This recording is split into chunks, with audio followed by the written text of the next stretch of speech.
નમસ્કાર મિત્રો, બહુજન અસ્મિતા Gujarati YouTube channel ઉપર આપણું હાર્દિક સ્વાગત છે।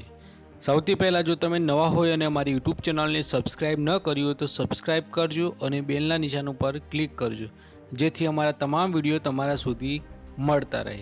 અને વિડીયો ગમે તો લાઇક, શેર અને સબસ્ક્રાઈબ કરવાનું ભૂલતા નહીં। નમસ્કાર મિત્રો, દલિત અત્યાચારને લઈને એક મોટા સમાચાર મળી રહ્યા છે। કોંગ્રેસ હોય કે ભાજપ હોય, બંનેના શાસન પક્ષમાં દલિતો ઉપર અત્યાચારો બંધ થવાનું નામ જ નથી લેતું તેવી જ એક ઘટના સામે આવી હતી। બિગ બોસ સ્ટાર અને દલિત અભિનેત્રી અર્ચના ગૌતમ ઉપર દિલ્હી ખાતે કોંગ્રેસના મુખ્યાલય ખાતે દલિત અભિનેત્રી ઉપર કોંગ્રેસના કાર્યકર્તાઓ દ્વારા હુમલો કરવામાં આવ્યો હતો। સમગ્ર ઘટના અંગે વાત કરીએ તો બિગ બોસ 16 અને ખતરોના ખેલાડી જેવા રિયાલિટી શોથી પોતાની આગવી ઓળખાણ બનાવનારી દલિત નેતા અને દલિત અભિનેત્રી અર્ચના ગૌતમ ઉપર કોંગ્રેસ પાર્ટીના કાર્યકર્તાઓ દ્વારા હુમલો કરવામાં આવ્યો હતો। દલિત અભિનેત્રી ઉપર પોતાની જ પાર્ટી કોંગ્રેસે જ પોતાના કાર્યકર્તા દલિત નેતા અર્ચના ગૌતમ ઉપર હુમલાની ઘટના સામે આવી હતી। સમગ્ર ઘટના અંગે વાત કરીએ તો શુક્રવારના દિવસે અર્ચના ગૌતમ તેમના પિતા અને તેમના ડ્રાઈવર સાથે દલિત નેતા મલ્લિકાર્જુન ખડગે અને પ્રિયંકા ગાંધીને મળવા માટે દિલ્હી કાર્યાલય ખાતે પહોંચ્યા હતા, જ્યાં કોંગ્રેસના કાર્યાલય સામે જ તેમના પિતા ઉપર હુમલો કરવામાં આવ્યો હતો અને ઢોરમાર મારવામાં આવ્યો હતો। આ સમગ્ર ઘટના અંગે દલિત અભિનેત્રી અર્ચના ગૌતમે કોંગ્રેસના નેતાઓ ઉપર આરોપ લગાવ્યો હતો અને તેમને કોંગ્રેસના નેતાઓ ઉપર પણ નિશાન સાધ્યું હતું। તો જાણો સમગ્ર ઘટના અંગે અર્ચના ગૌતમે શું કહ્યું, જુઓ વિડીયો ગમે તો લાઇક, શેર અને સબસ્ક્રાઈબ કરવાનું ભૂલતા નહીં। જુઓ વિડીયો, અર્ચના ગૌતમે સમગ્ર ઘટના અંગે આપવીતી જણાવી।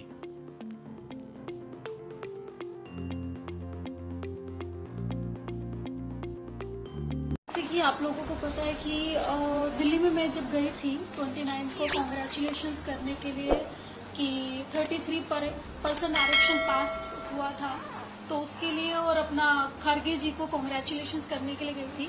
और जैसे गेट पे दरवाज़ा बंद कर दिया गया और मेरे ऊपर हमला कराया गया और मेरे पापा को भी मारा गया, और जिसकी वजह से मेरे पापा मतलब लाइक अभी तक उस सदमे से, इनफैक्ट मैं भी उस सदमे से नहीं निकल पाई हूँ।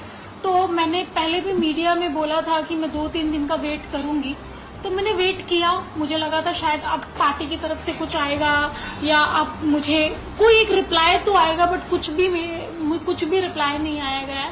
तो फिर अभी मैंने डिसाइड किया है कि अभी मुझे इस चीज़ पे एक्शन लेना चाहिए, क्योंकि ये गलत है। ये मतलब मेरे साथ नहीं हुआ है, ये मतलब हर देश की बेटी के साथ हुआ है जो मतलब लाइक आगे बढ़ना चाहती है या आपकी अपने हक की लड़ाई लड़ना चाहती है।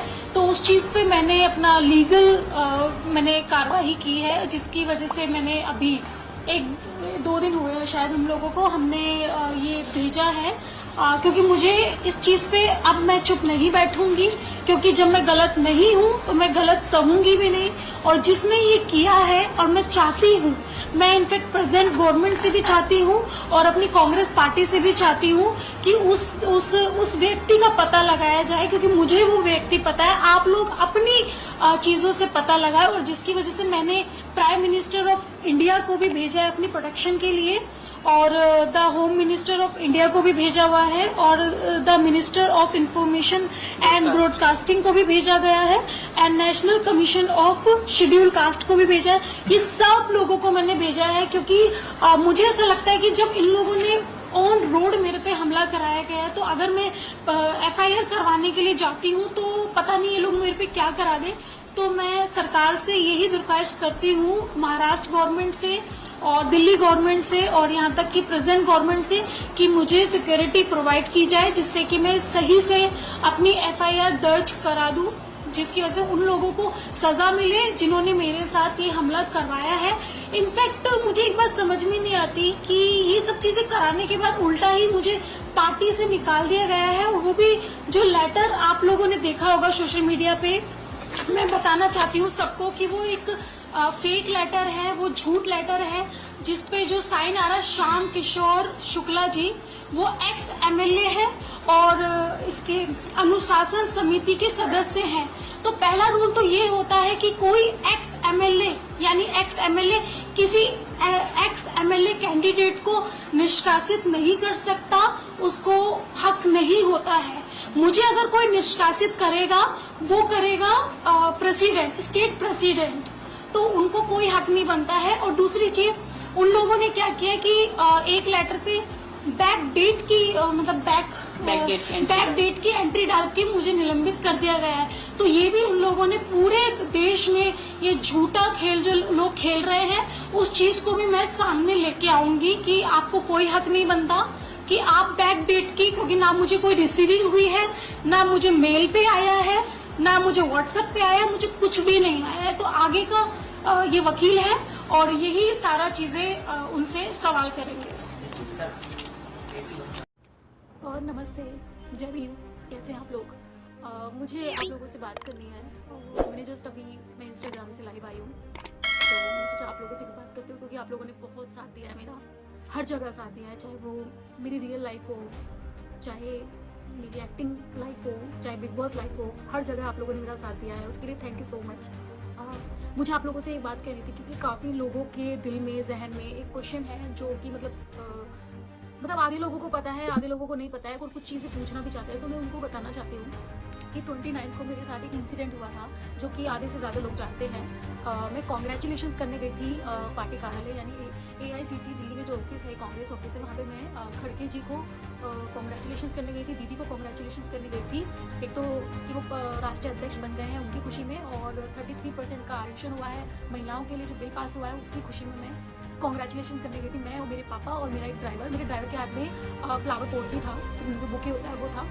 तो क्या हुआ है, मैंने एक दिन पहले जो धीरज गुज्जर जी हैं उनको मैंने बता दिया था कि मैं पार्टी कार्यालय आ रही हूँ, 12-1 बजे तक मैं पहुँचूंगी। तो उन्होंने क्या किया, उन्होंने जो दीदी प्रियंका गांधी के जो PA हैं ठाकुर संदीप सिंह, उनको इन्फॉर्म करके बता दिया कि मैं आ रही हूँ। उन्होंने क्या किया, रातों रात यूपी से गाड़ियाँ मंगवाई, और गाड़ियाँ मंगवाने के बाद उन्होंने मतलब रातों रात की गाड़ी मंगवाई और हमला करवा दिया, जो कि आपने पूरा वीडियो में देखा हुआ है कि किस तरह से उन लोगों ने मेरे पे हमला किया।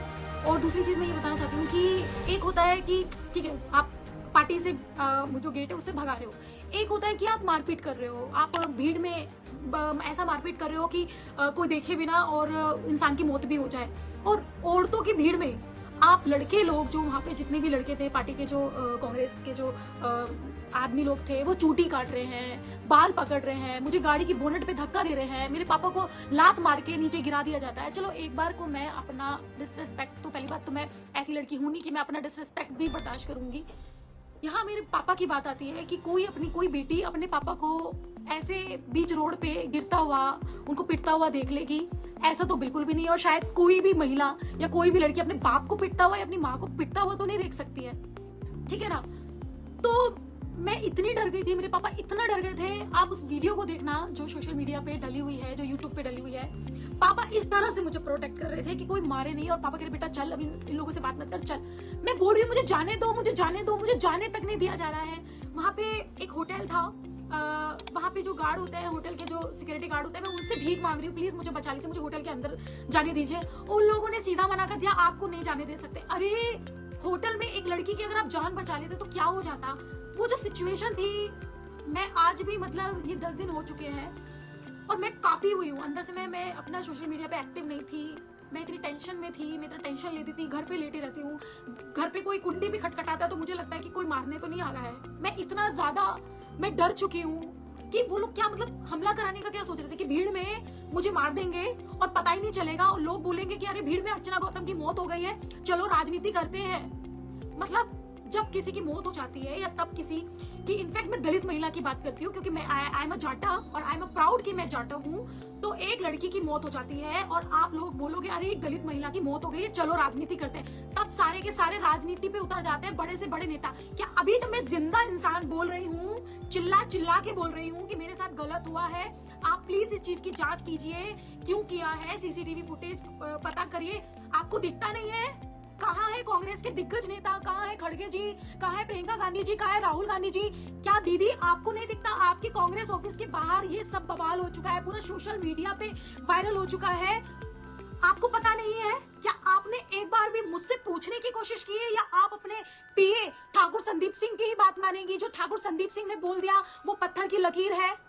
दूसरे इंसान पे भी भरोसा करना चाहिए, या वही गद्दी में बैठा हुआ है कि आप जैसे चलोगे आप वैसा चलोगे? या आप लोग पीए पे डिपेंड हो चुके हो क्या? तो फिर हम ऐसा करते हैं, हम कांग्रेस को वोट ही नहीं करते, हम संदीप सिंह को वोट करते हैं। जो आपके पीए है उन्हीं को ही आप प्रधानमंत्री बना दीजिए, उन्हीं को ही आप मुख्यमंत्री बना दीजिए, हम उन्हीं को ही वोट करते हैं। फिर आपकी तो जरूरत नहीं है ना इस देश को। किसी ने मुझसे पूछा, खड़गे जी ने एक बार भी पूछा कि यार खड़गे जी तो मेरे समाज से बिलोंग रखते हैं ना, मेरे ही समाज से आते, क्या उनको नहीं पता कि उनके समाज की लड़की के साथ क्या हुआ है रोड पर? क्या उन्होंने एक बार भी सीसीटीवी फुटेज देखने की कोशिश की? जो पार्टी कार्यालय के बाहर जो लगे हुए हैं सीसीटीवी कैमरे, क्या उसमें फुटेज देखने की कोशिश की कि किसकी गलती है किसकी नहीं है? आपको बोला कि अच्छा गुंडे लेके आई है मरवाने के लिए जो भी, और आपने मान लिया। आप इतने कान के कच्चे हो क्या? ऐसे होगी राजनीति? राजीव गांधी जी तो ऐसे नहीं करते थे। राजीव गांधी जी अगर आज जिंदा होते तो इस चीज पे एक्शन जरूर लेते, और शायद मुझे बुला के पूछते कि अर्चना सच क्या है बताओ, और जो जिसकी गलती है उसको कड़ी से कड़ी सजा देते हैं।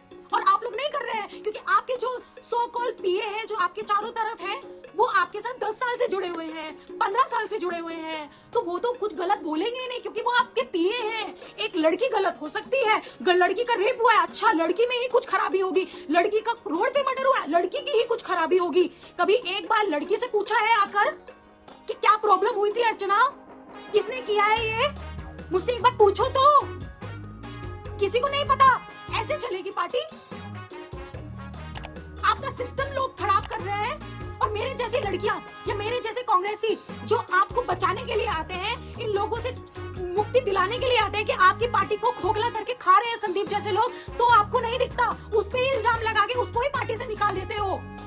मेरी क्या गलती थी जो मुझे पार्टी से निकाला? आज तक मैंने, आप सभी लोग इसका सबूत हो, आप मुझे बताइए क्या मैंने आज तक अपनी पार्टी के खिलाफ में गई हूँ, या आज तक मैंने अपनी पार्टी के लिए गलत बोला है, या आज तक मैंने प्रियंका गांधी या राहुल गांधी या खड़गे जी के लिए गलत बोला है? अभी तक मैंने स्टैंड लिया है, और वो पूरी जनता जानती है, चाहे वो बिग बॉस हो, चाहे वो वाराणसी हो, कहीं भी अर्चना ने स्टैंड लिया अपनी पार्टी का, क्योंकि अर्चना अपने नेताओं को भगवान मानती है।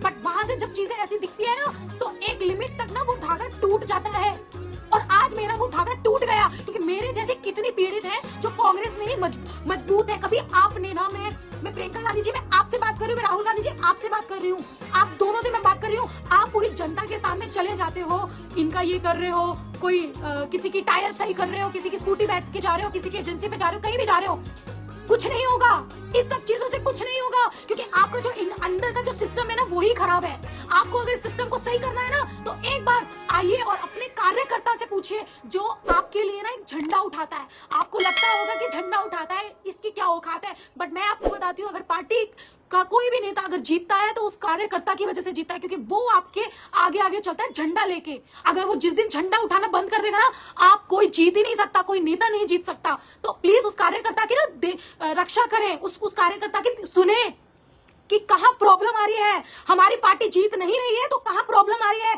क्यों नहीं जीत रहे हैं हम? ये टायर सही करने से, या किसी की स्कूटी पे बैठने से, या किसी के घर पे खाना बनाने से पार्टी नहीं जीतती। अगर पार्टी को कोई जिताता है तो वो ओरिजिनल जनता जिताती है, और उससे सबसे ज्यादा जिसकी मेहनत लगती है वो कार्यकर्ता की लगती है। वो एक एक कार्यकर्ता आपको जिताएगा। ये आपके जो पीए हैं ये किस तरह से बर्ताव करते हैं, आपको सुनना है, मुझे बुलाइए, सबके चिट्ठे खोलती हूँ मैं, किस किस से बदतमीजी से बात की है और किस किस से नहीं की है। सब डर की वजह से बेचारे बोलते नहीं है, फ्रंट में नहीं आते हैं। कभी आप लोगों ने अपने कार्यकर्ता की सुनी है? कभी बैठ के उन लोगों से पूछा है कि हमारी पार्टी अगर जीत नहीं रही है तो क्या प्रॉब्लम आ रही है, बताइए, उस चीज को हम सोल्यूशन करते नहीं। आप तो अपने सो कॉल पीओ की सुनेंगे जो आपके साथ 15 साल से आपको बेवकूफ बना रहे हैं। आपने कभी सोचा कि आप क्यों नहीं जीत रहे हैं? क्या प्रॉब्लम आ रही है? प्रॉब्लम ये आ रही है कि जो आपने पीए रखे हैं ना उनको चेंज करिए, एक समझदार पीए रखिए, बुजुर्ग रखिए, क्योंकि बुजुर्ग ही पार्टी को जिताता है। समझ रहे हो? युवाओं का जोश चाहिए और बुजुर्गों का होश चाहिए, और अभी इस वक्त आपके पार्टी को होश की जरूरत है, जोश की जरूरत नहीं है, क्योंकि यहाँ पे जोश काम नहीं आता है। जोश को भी रखिए आप साथ में, बट बुजुर्गों का होश होना बहुत जरूरी है। एक इलेक्शन में किसी को जितवाना आपने जिन लोगों को रखा है एक बार निकाल के नए स्टाफ को भर्ती कीजिए अपनी पार्टी में और देखिए, बट नहीं, आप लोग उन पे डिपेंड हो चुके हैं। सुबह का ब्रेकफास्ट क्या खाना है वो पीए तय करेगा, दोपहर का लंच क्या खाना है वो पीए तय करेगा, कहां जाना है वो पीए तय करेगा, कौन कौन अंदर आ सकता है वो पीए तय करेगा। अरे पीए की असलियत तो जाने, पहले पीए रख रख के पीए की असलियत तो जाने कि वही आपकी पार्टी को कुतेर कुतेर के खा रहे हैं। देखो, मैं अर्चना हूं और इंडस्ट्री में मेरा बहुत अच्छा चल रहा है, बहुत अच्छा। आप समझे, मुझे जरूरत भी नहीं थी ये सब पंगे लेने की कि क्यों। मैंने कहा चलो यार, 1 साल से मैं पार्टी कार्यालय नहीं गई हूं, एक कॉन्ग्रेचुलेशन करने चली जाती हूँ कि चलो ठीक है, दिल में है ना पार्टी, क्या करूं, जिससे प्यार करती हूँ दिल से करती हूँ। बट आज सच बता रही हूँ आप लोगों को। खैर एनीवेज, देखिए आज मैं आप लोगों के सामने आई हूँ। मैं कल दिल्ली जा रही हूँ 2 बजे दिल्ली जा रही हूँ, तुगलका रोड पुलिस स्टेशन पे 2 बजे मैं जा रही हूँ FIR करने। मुझे पता है ये लोग मुझे बहुत रोकेंगे, शायद मैं जिंदा वापस आ भी ना पाऊं, ठीक है, इसलिए मैं लाइव कर रही हूँ, क्योंकि ये लोग अपनी पोजीशन बचाने के लिए बहुत हद तक गिर सकते हैं। वो आप लोगों ने मेरी वीडियो में देख लिया होगा किस तरह से इनकी जो महिलाएं हैं वो मेरे पे चिपटी हैं, मेरे को इतना सारा मतलब बाल पकड़ना, मारना, ये सब चीजें की है। तो मैं इन लोगों को बताना चाहती हूँ, आप लोग करो भाई चमचागिरी, मुझे किसी की चमचागिरी की जरूरत नहीं है, मैं अकेली काफी हूँ लड़ने के लिए, ठीक है। अगर आप मुझे चुप कराना चाहते हो तो आप घटिया इंसान यही कर सकते हो कि मुझे मरवा दोगे या मेरा रेप करा दोगे और मेरे ऊपर राजनीति खेलोगे, यही कर सकते हो, इससे ज्यादा नहीं। बट मैं डरने वाली नहीं हूँ। 10 दिन तक कैसे घुट घुट के मैं रही हूँ मुझे पता है, ठीक है। मैंने FIR करने के लिए, मैं उस दिन 29 तारीख को मैं दिल्ली गई पुलिस स्टेशन FIR करने के लिए। वहां पे बोला कि आपको 2-3 दिन रुकना पड़ेगा अगर आपको FIR करनी है, आप कंप्लेंट देके चली जाओ, हम एक्शन लेते हैं। आज 10 दिन हो गया, एक बार भी पुलिस का फोन नहीं आया है कि आपने एक्शन लिया नहीं लिया, और मुझे झूठ बोल के भगा दिया कि ठीक है हम एक्शन लेंगे। आप FIR नहीं लेना, अब आप FIR करो, मैं जनता के सामने बोल रही हूँ। देखते हैं इन लोगों पे कैसे एक्शन नहीं होता, कैसे पता, कौन लगाएगा इसका पता, गवर्नमेंट लगाएगी ना। मैं इनफैक्ट मैं प्रेजेंट गवर्नमेंट में मोदी जी से भी बोलना चाहती हूँ कि प्लीज इस चीज का सच्चाई का आप पता लगाइए, क्योंकि मुझे पता है कि ये चीजें हमला किसने किया है और मैंने किसको फोन करके बताया था।